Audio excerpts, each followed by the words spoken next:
Before anyone knew his name, he was a senior vice president at one of the most secretive hedge funds on Wall Street. Brilliant, well-paid, completely anonymous. Because he wasn't building anything on his own. He was just running numbers for other people's money. And then on his own time, he did something almost embarrassingly unglamorous. He made a spreadsheet, 20 rows, 20 different products he could maybe sell over this new thing called the internet. Music, software, office supplies, clothing.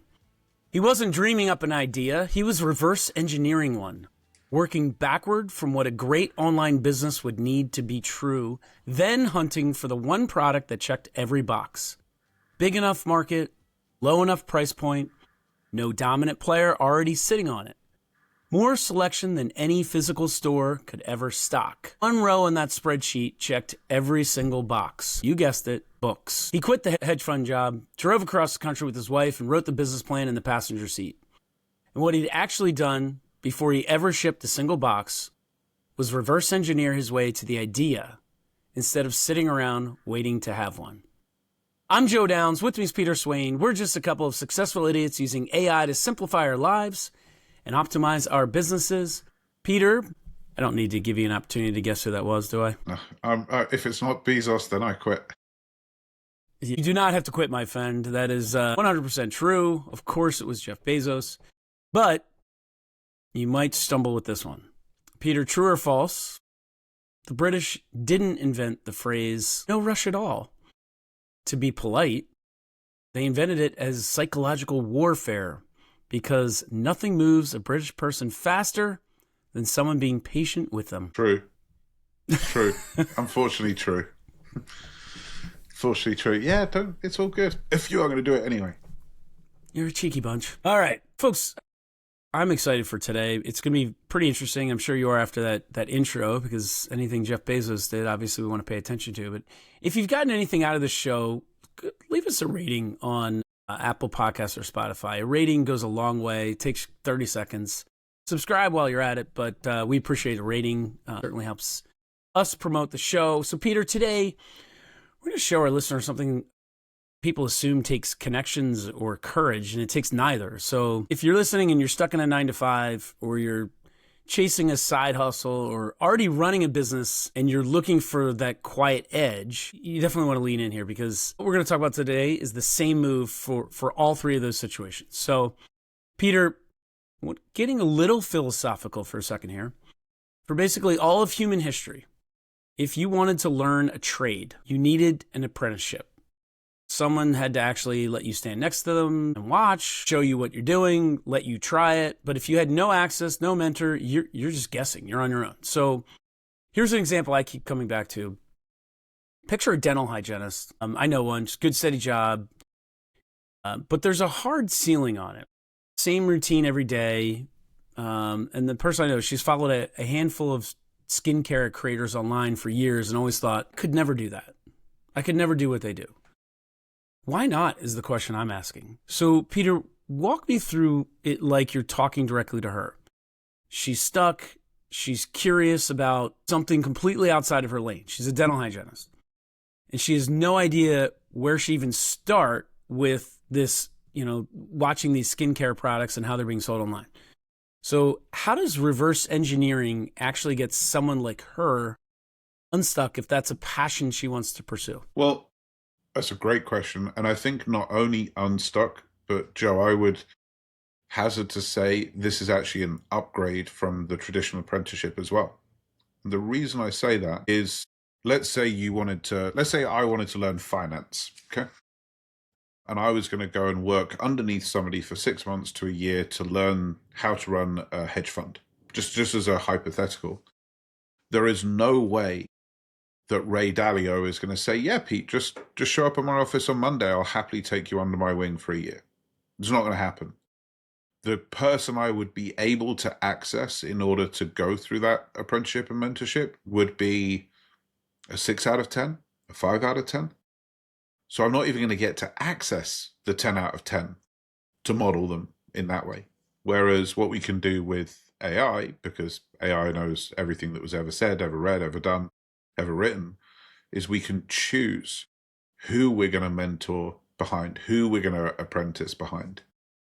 So where do you want to take it? Do you want to take it more into like what would we type? Where would we go with it? Or kind of more high level? Where are we at? High level, I think you and I both agree that, and even some feedback from folks is, prompts and technical stuff are great here and there, but, let's keep this to the magic. You just said something that, and by magic, I mean the inspiration, because you and I both know you can just ask AI how to do this stuff. But I think the power of what we do here is inspiring people to think about it in those ways. So let's keep it high level. But you just said something that I didn't even consider when I was working on this show, which is the quality of the person that you could shadow. You're right. You're not getting Ray Dalio. I think you're being generous at a 6. You're getting an upstart. You're getting someone who broke away from another hedge fund to start their own. That's going to be your opportunity. And there's going to be some learning that you wouldn't get from Ray Dalio there, like startup, how to start these things up and all the trials and tribulations you go through. And we've gone a long way from a dental hygienist here to a hedge fund. But well, the reason I went to Ray Dalio, because I don't know any skincare creators, so I can't use the EG of the name. But no, I'm only making a joke about how the 180 we just went there. But you're right, and the same would probably be true in the skincare. But I don't even know how you marry. I don't know. I don't know anyone in skincare product business. But it's like Ray Dalio, Warren Buffett. But you're right. Who would you be able to shadow? Who would you be able to be an apprentice underneath? And you're right, it wouldn't be anyone you'd want to be necessarily, unless you were wanting to know how hard it was to start it up, which again has merits to it. So to answer your question, let's keep it high level. How would you go about, and let's take it back to the dental hygienist. How would you go about, like, what's step one? So I'm following, in my head, I wouldn't follow. I got 3 choices. Okay. Yeah, I got 3 choices for you to consider of different directions you could use to do this. Number 1, you could ask AI to write you a 60-day course on insert blank here. So you would probably say something like, I know this, this is my background, this is my degree, this is my experience, and in the next 60 days, I want to be X. Teach me everything and anything, 1 lesson a day, include podcasts, books I should read, articles I should read, videos, put a quiz in there to make it fun, and literally just give yourself a 60-day, 90-day curriculum on how to do this. That would be choice number 1. Choice number 2 would be to say, I want you, so this is the AI, I want you to pretend to be insert blank. Walk me through why you do this, how this, what this, where this. Or choice 3 would be to ask the AI to pretend to be that person and be your advisor. So as you go to achieve something or do something, you would ask it literally as if it was a colleague that was sitting next to you that you could ask questions. So there are multiple ways to do this, but the underpinning thing to remember is that AI can be asked to synthesize being somebody else. All 3 of those are brilliant. I think number 1 is probably going to make the most sense for most people, but it depends on your entry point. Like I like number 1 the best because I still have the hygienist in my head who has never been a business person before, an entrepreneur, right? She's just had a job. And the reason I like number 1 for her at her entry point is because part of that course would be, basic business startup, how to form an LLC, where to start. But then I was thinking, and I love this, not only teach me the business and how to be in the business, but wouldn't you add qualifiers to it? Like, I want to end up like this, selling like this product, and this product, because then it has to analyze those products and their journeys. And if there's enough public information, mistakes they made, challenges they had, successes, shortcuts to it. Somebody gave me this the other day, which I thought was genius. And what they said was, the wonderful thing about AI is you don't need to know how to get it done, but you do need to know where you want to end up. Yeah. And if you can clearly articulate where you are and where you want to be, it can do the middle bit pretty effectively. The reason I like choice one, Joe, is, and this is from, you know, it is the second day of Storage Moguls being live. That's worth being mentioned. Like, congratulations, Joe. Like, that's Thank cool. you. Launched yesterday. I'm super proud of that. But I remember a couple months ago, you said on one of our meetings, "Oh, we're going to do X, Y, Z," and I said, "Why are you going to do that?" And you go, "Well, that's what you do." And I go, "No, stop. That's what I did 2 years ago that I'm still trying to undo today." Yeah. But it's now in my community. The problem, if you say copy this person, is the AI is going to go, okay, great, let's copy that person. And that person in, let's say, skincare, for example, maybe they just got fined $100,000 because they didn't do the correct testing and the correct labeling because they were too quick to go to market with a new product. And as a dental hygienist, you don't even know that there's this thing called labeling and testing and grading. Whereas the course method is going to teach a best practice, and then I would dovetail after the course into option 2 or option 3 of like, okay, now I have a basic grounding in skincare products and the business of skincare. I now want to mimic this person, this info. Like, you have chosen the one subject I literally can't even mention a name for, which is going to make this fantastic. Yeah, two guys talking about skincare products is not making for a great show, I'm guessing. It's great. Yeah, we're not exactly like two 19-year-old guys from LA, are we? Yeah, it's a note to self for future planning. Stay on point, stick with sports. So what's interesting is, now come on, we got this. Mary Kay, there you go. There's one. We just lost again. Jamie Lerner. It's the second time we lost half of our female audience. So I just thought of something as you were saying this. Yes, you want to mimic all that, but I don't know how many episodes ago we at one point ended up talking about finding the gaps and the holes in your competitors. So I think, you said your option one was create a 60-day course, which is an arbitrary number you picked out. It could be 90, it could be 30. So I'm going to disagree. And you wouldn't add on while you're at it. What could they be doing better? Yes and no. No, I wouldn't. All right. Okay. And the reason why is AI does not yet have a layer of discernment. It's not very good yet at doing that. So in the example where we're talking about a dental hygienist that has never been in the business of skincare and never been an entrepreneur, I would suggest that the right approach is to learn how to do it the way other people do it before you start looking for the difference in how you're going to do it.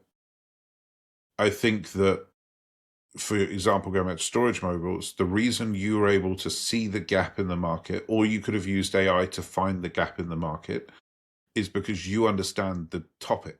You understand it end to end, and you've been an entrepreneur for decades.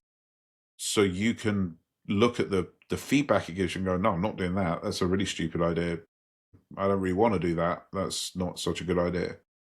I think what I heard, and maybe it's not what you said, is when I used to run software companies, people used to come in and say, oh, I don't want to do the agile methodology, which is the common way software is done. And my answer was always, how about we do it the way that's had 100 million hours of innovation?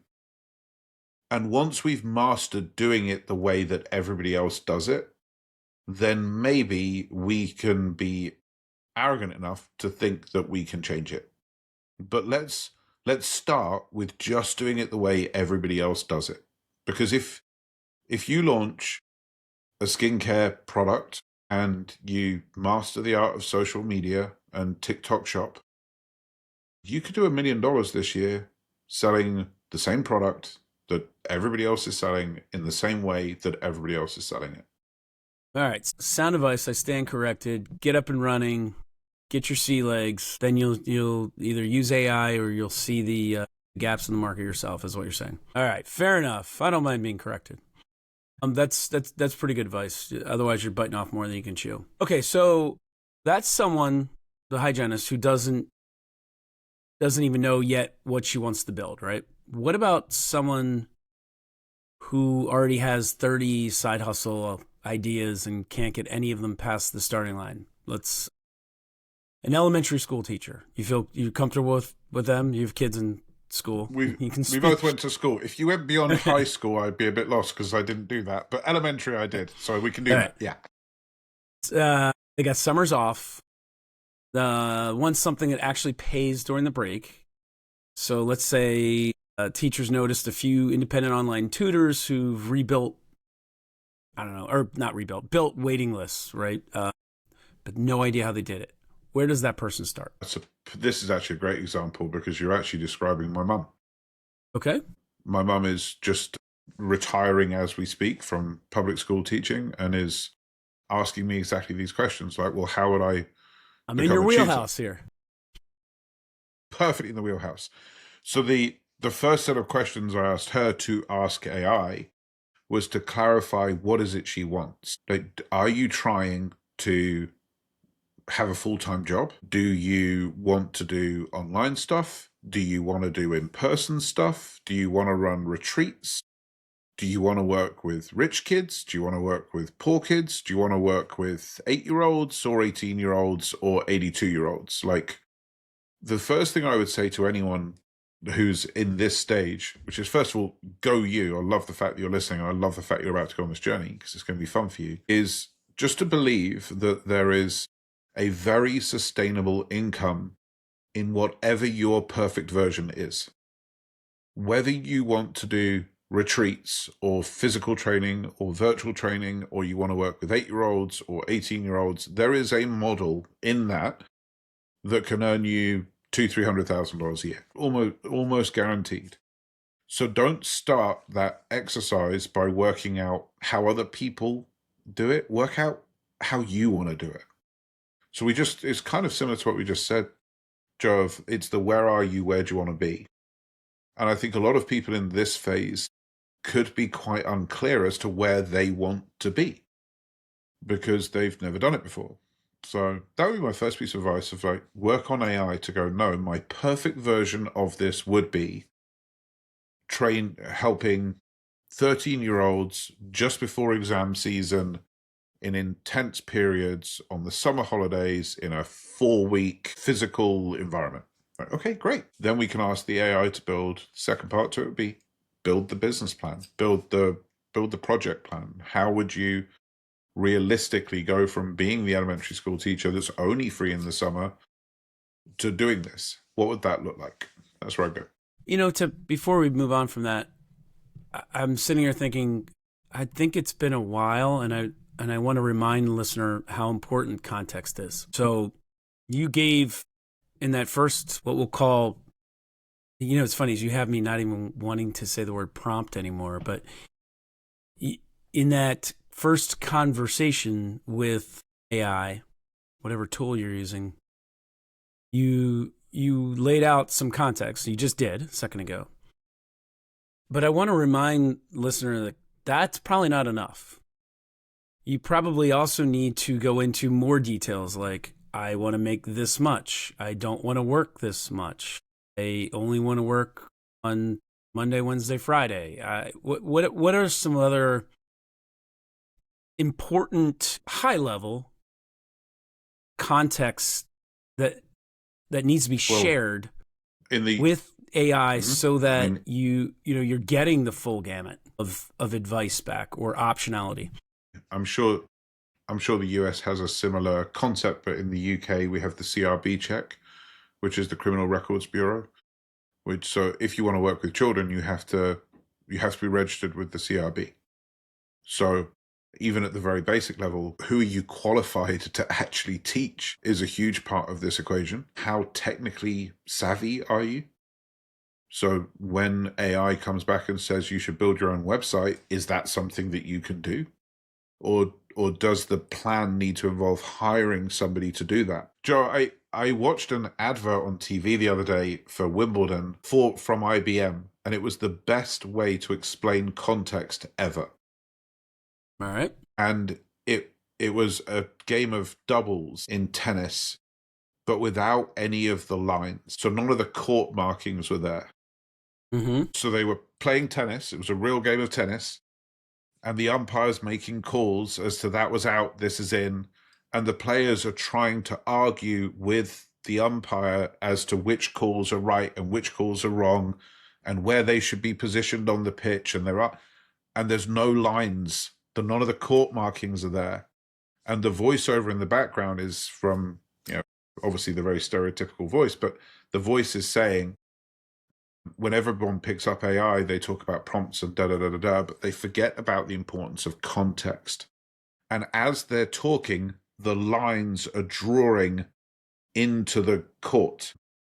And to me, it was the best example ever of going, well, you can't even say whether that ball was wide or that serve was short, or unless the lines are there. It was the same players, the same sport, the same ball, the same court, the same rackets, but without the lines on the grass, the game doesn't make sense. And I thought it was one of the best examples of context of what are the constraints you're asking the AI to design next to. Do you live in a village with 6 people? In which case, this whole idea that you have of doing it in person is probably going to be a little bit more tricky. Can you drive? Okay, you live in a village with 6 people and you can't drive? This online thing is probably a better direction to go, and here's the reasons why.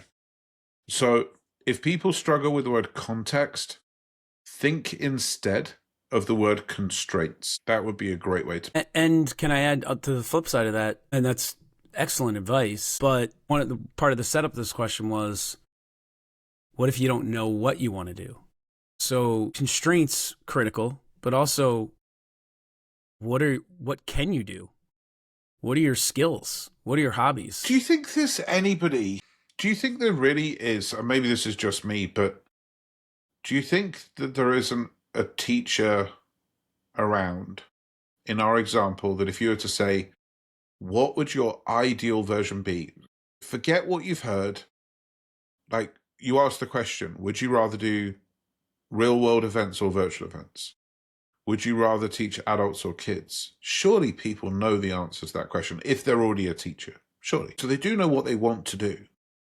And I think you'd agree with this. The most important thing in the game, in all these games, is momentum. Whether we're talking AI or not, building towards something you're truly excited to build, something that's really juicy for you, is going to give you the momentum to push through the harder pieces of the equation. So that's why my first question would always be, well, tell me what you really want. Like, tell me what your ideal day looks like. Is it working 1 hour or is it working 8? Is it working with adults? Is it working with kids? Because our exam at the age of 16 is called the GCSEs. I probably couldn't find an amount of money to pay my mum to go and teach 16-year-olds again. She is done. It's a hard age to teach kids. And she's done it for 30 years. But adults that are coming back to the subject, I think she might really enjoy. I guess I totally agree with that.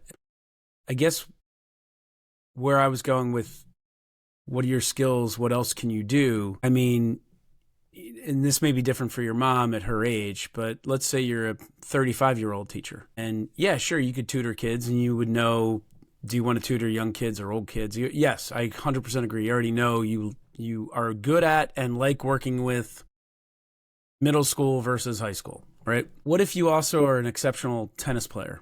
Just go back to that example. I get you. I see you. So the stuff that you haven't even thought could be put into the same bucket. That's the context. So I'm thinking you tell AI everything you love and can do and wanted to do and let it come up with ideas for you. Certainly, you could fall back on tutoring, and you could probably, we already talked about that, how to figure out how to build your own tutoring. So you're talking like you could do sports camps in Marseille type thing. Yeah, like, sure. Like, whoa, I never even thought of that. A great point. Willing to travel. right? Teacher willing to travel could be you live in England and you're willing to do a sports camp in the US, right? That's the type of how do you what's the inspiration behind, and maybe this is a prompt. Maybe you need AI to get it out of you, but what's the inspiration? How do you have AI help you? Remember that scene from Jerry Maguire, help me help you? Let's do it with a prompt. Remember, just what we just said, of as long as you know where you are and where you want to end up, AI can help you on the middle bit. So your prompt on this one is going to look something like, I'm an elementary school teacher and I'm looking to work out what I could do next or what I could do in the summer. In order to do that, in order to come up with something truly unique and amazing and awesome and juicy and yummy, and I would use words like that, like really quite descriptive words, I want to work out where my secret sauce in this whole thing could lie. Okay, so that's the first part of the prompt. The second part of the prompt then is, I want you to ask me questions about my talents, but I don't know what I don't know. So we're going to play 20 questions. You're going to ask me a question, I'm going to answer, and then when I answer, you're going to ask me a follow-up question. And your job is to find the thing that I love that we could co-opt into this. Something like that. And it will go, okay, great. Tell me about your childhood. Like, it will start there, most likely, and it will just develop from there. That's exactly where I wanted you to take this, because we don't know what we don't know. And in this example, we've been talking about an elementary school teacher, but we could insert, I work at a power plant 9 to 5 for Pico, right? And I've got a pension. I've got 2 more years and then I get to quote unquote retire. Well, now I got to do something else, or I hate my job and I'm looking for that next thing based on this other skill set I have or other skills that I have. That's the juice I'm looking for, is how do we inspire people to converse with AI such that it can pull out of them what their options are, or get the creative juices flowing together with AI and yourself. So thank you, because that's the type of the line of questioning I want AI to ask you. It could be like from left field, right? It's going to ask you some random questions. I want it to ask you some random questions that, you're thinking like, where the heck is this going? But it's AI extracting from you the information it needs to be able to say, hey, Pete, I know you've done this your whole career, but did you know you're the perfect guy to start a business who can teach ballerinas how to become astronauts? Pulling back on an old segment conversation, right? That's the magic I'm looking for out of AI. Yeah. No, I think this is a fantastic angle for people to take it down, because as you've been talking about it, I've been kind of mapping it in my own brain. And if I was to start everything again from scratch, like I had no business, then I would find something to do with sports trading cards and AI, because that's where my passion and my curiosity converge. And I can't remember the book, Being Superhuman, Becoming Superhuman. So I'm trying to find the title, but there is a lot of study around flow state, of where does flow state occur, and it occurs when passion and curiosity combine. When you're in that, time does collapse. It does become truly beyond fun. It becomes all-consuming when you're in, for me, AI and sports cards. Really, you'd be doing something that you're just absolutely passionate about, and it doesn't feel like work. And that's the ultimate goal, because we're all going to end up, not all, a lot of people are going to end up, as you've said many times, as solopreneurs, either by chance or by choice. So why not start now finding out what those options are and start building towards that? There's a little bit of be your future self now in this as well, in that, if you want to end up somewhere in 5 years, if you want to take a time machine and look into the future and see who Peter Swain is or Joe Downs is, you need to start doing that now if you are going to like what you see. So why not harness the power of AI ahead of everybody else? You're listening to this show, they aren't, and start building that future for yourself now. Point of clarification before we move on, unless you have something brilliant to add. Stephen Kotler, The Art of Impossible. speaks about this. That was the book I was trying to remember. Stephen Cutler, The Art of Impossible. I'll have to check that out. Thank you. Point of clarification, when you say sports trading cards, do you mean baseball cards with other sports on them? Yes. Just wanted our U.S. listener to understand what you were talking about. All right. So that's for the person trying to get out and and by the way, obviously the words we didn't say in that whole segment were an AI is going to help you reverse engineer how to become that person. But that's for the person who's looking for the summer job, the next gig, get out of your current gig, whatever it is. But what about the person listening, Peter, who already has business and they're not stuck and they're not hunting for a hustle? They love their business. Maybe they're trading sports cards. And God, that pains me to say that way. And they just know somebody out there is doing something better than they are. And they'd love to know what it is, maybe quietly, maybe not, who knows, but without hiring a consultant or admitting to anyone they're behind. So, Peter, I think this is actually what got me thinking about the whole topic this week. I kept seeing the same idea from a totally different direction. Someone in the AI space walked through how he reverse engineered a random YouTube channel's entire approach, and he ended up pulling, I think almost 12 grand a month in, just from taking apart why it worked. And it got me thinking less about YouTube and more about regular businesses. So here's what I want you to run with. And if you so choose, because we've already discovered that skincare products is not our forte. So in my example, I was going to have you run through an HVAC company. You maybe notice a rival across town as less cancellations or whatever. They're doing something better than he is. Feel free to insert a different business. I know in the green room we were laughing about a TV show that I shouldn't let you go here because it did start in the UK first, but if you want, take it away. Well, I think it feels to me very, very similar to what we were saying of we're using so what we have to remember, AI is essentially a math model. It's a math model of how all of the words relate to all the other words. And that might not help people or it might help people. But what I'm trying to get to is if we can choose which piece of the model that we access, then we can model it. So, literally we can model. So if we're looking at somebody else's process, we can describe that process and we can ask it to explain to us why that's working better than what we're working. Now, we could use it to just completely copy, good artists copy, great artists steal. We could just say, I just want their process. Thanks very much. This is what I could observe from it. But I think a more useful answer potentially is to understand their model. Why are they doing that? Because if you can gain the underlying skill, then it can apply to multiple areas of your business. Tell me why they're doing it that way and I'm not. Because you referred to the guy that reverse engineered a 12,000 a month YouTube channel. I'd give you another example of someone that does closer to 10 million a month. And his name is Dan Martell.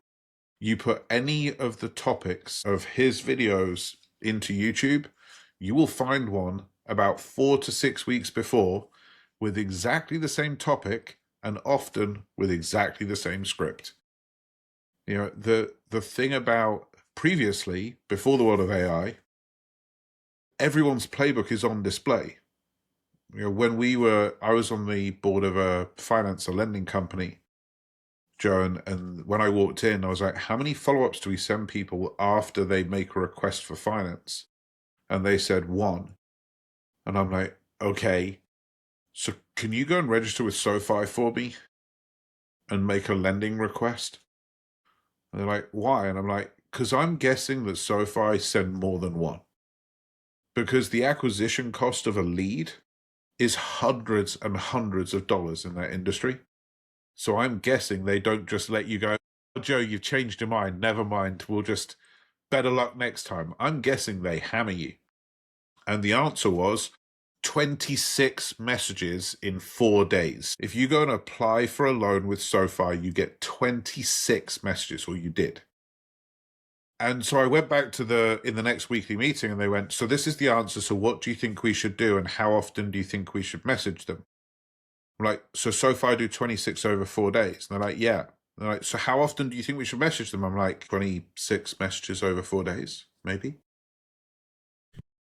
They're like, yeah, but how many should we do? Like 25, 27? If someone like SoFi has spent millions of dollars working out the most accurate sequence, why are we trying to reinvent this? Let's do it, run with it exactly as we said earlier, and then we'll change it to make it our own. I imagine, I'm going to say something, I'm going to let you correct it. I imagine that an entrepreneur feels no guilt about copying a big company like SoFi in whatever the SoFi of their industry is. I don't think they feel guilt, but I think that there's an arrogance inside it sometimes. But I can imagine people feeling guilty about now if you're a small business owner and I could see people feeling guilty about copying their crosstown rival, and also a weirdness about it. So, is it copying or is it studying? Well, I think it's two things, Joe. I think first of all, and I'm really grateful for the distinction. First of all, I think it's transient, and second of all, I think it's studying. So what I mean by that is I'm not suggesting that anybody should just go, oh, that's how they do it, we're going to do it exactly the same, and we're complete. I'm saying that that's the first step of put your because the small finance company that I just said and SoFi are not the same company. They do not have the same customers. They do not have the same products. So the 26 answer is not the right answer for the small company. But it's a much better answer than the answer we currently have, which is somebody just put, sure you don't want some money? Click here. That was not a good answer. So let's start with a upgrading of our problem.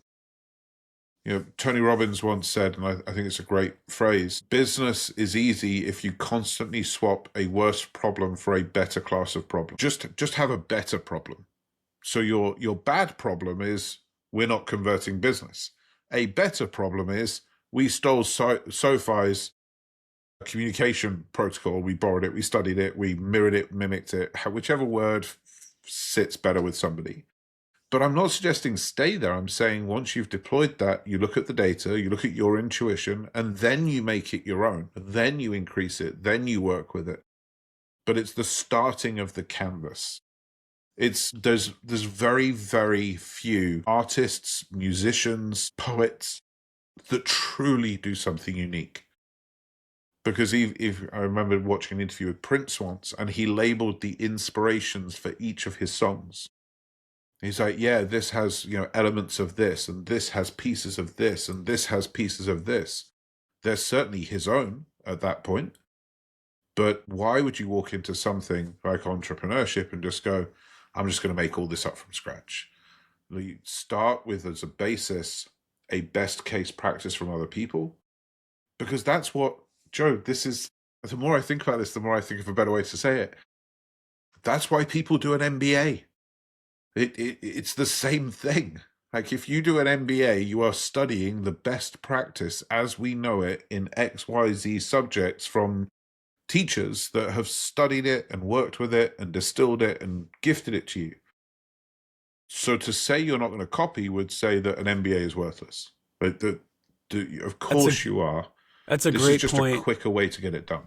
That's a great point, coupled with the fact that most of what companies do out there is probably copied, right? Or mimicked. 100%. I've said this in my space, but I haven't said it in our space. The only advantage an entrepreneur has in 2026 with the ascendance of AI is speed. It's the only, every piece of knowledge is out there and is instantly and readily available. Best practice is no longer a defensible moat.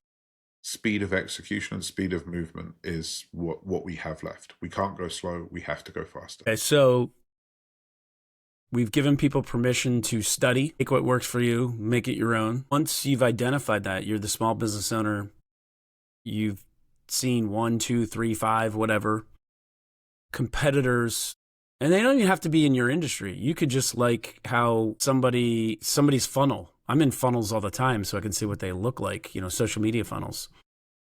It could be from a completely different industry. You might say, I want to copy this part of it. All right, I like how this company is doing this part, which I can then mimic for my own business. Once you've identified what you would like to I'm trying to choose my words carefully because I don't want people to feel like they're taking or copying or stealing. But once you've identified what will work for you, how about that? Respectfully imitate. How about that? Right, because what's the famous saying? Imitation is the greatest form of flattery. Imitation is the greatest form of flattery. Did you know, Peter, there's a second part of that people often forget to add? No, I've heard that 100 times. Imitation is the greatest form of flattery. That mediocrity pays to greatness. I think that last part actually adds something to it. But how did that get left off by everyone? Too hard to remember? I don't know. Once you've identified that, how do you mind giving a quick prompt for the listener? Is that, not saying this is the be all end all prompt, but how do you get started on, hey, I like that, I need to make it mine? Yeah, so I'm going to use a practical example on this one. So there's a company that kind of predates Uber in the UK called Addison Lee, and they shot up, kind of zero to everything in a couple of years. I don't even know if they exist anymore, but they were huge at the time. But what I loved about it, Joe, is when you downloaded the app and you ordered your Addison Lee, was they had a different, you got push notifications, you got SMSs, and you got emails. They used different ones to do different things. So they used like a push notification to say your car will be with you in 5 minutes, but your car is coming around the corner. They used a text message because you didn't necessarily have data, but your invoice came via email.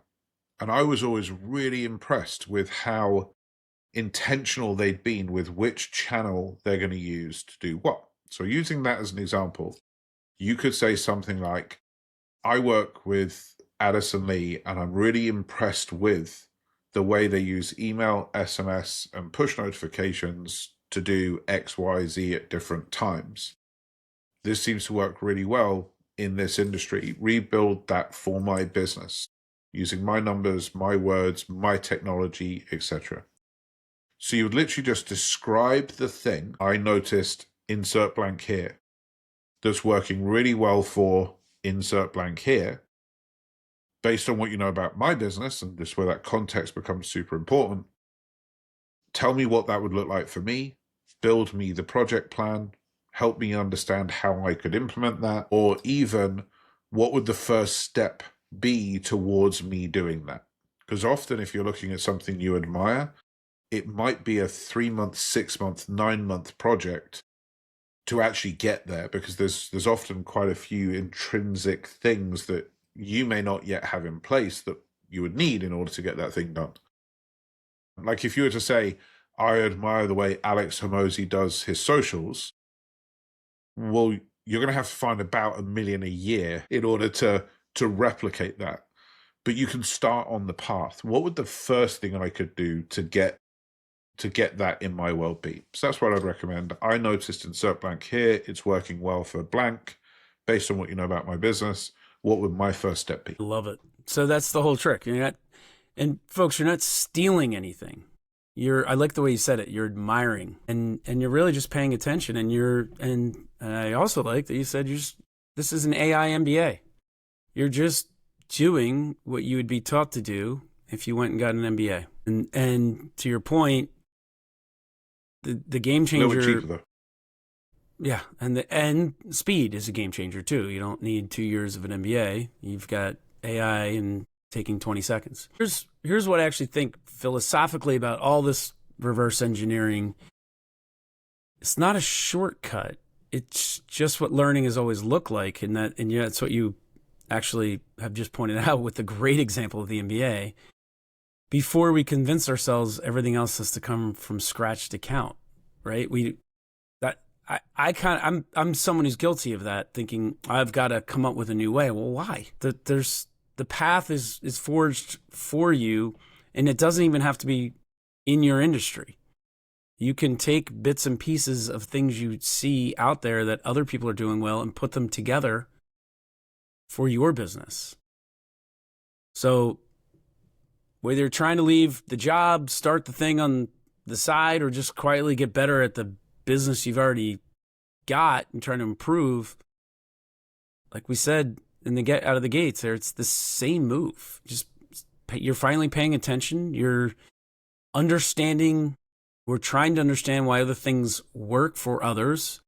And then you're going to build your own version of it. Peter, before we close out here, do you talk about or cover any of this in your mastermind? We cover a lot of it, and we've got 3 years worth of content that comes in the mastermind now of just trying to help people understand how to map this AI thing and this entrepreneur thing together, which is really, it's really all we do every week. So if people want to find us, love to see them, www.peterswain.com, hit the big button, come and join us, come and play, and come and find out how to launch a skincare brand and maybe tell us about what skincare brands are whilst you're there. That'd be great.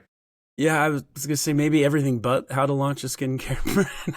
I'm just kidding. Oh, Yeah, you know what? let's stick to elementary teachers and HVAC companies. Right. What I've found beneficial is kind of what I said in the show. It's the inspiration. It's the you're learning about things that I didn't know I could do or were possible. So it's really just I don't know. It's if you're curious about AI, I highly recommend it. How about that? Because each week I'm constantly, the light bulbs go off, which is a problem for someone like me because I've got squirrel brain sometimes with too many ideas. Folks, please like and subscribe if you found anything in this show or other shows beneficial to you. And please give us a rating.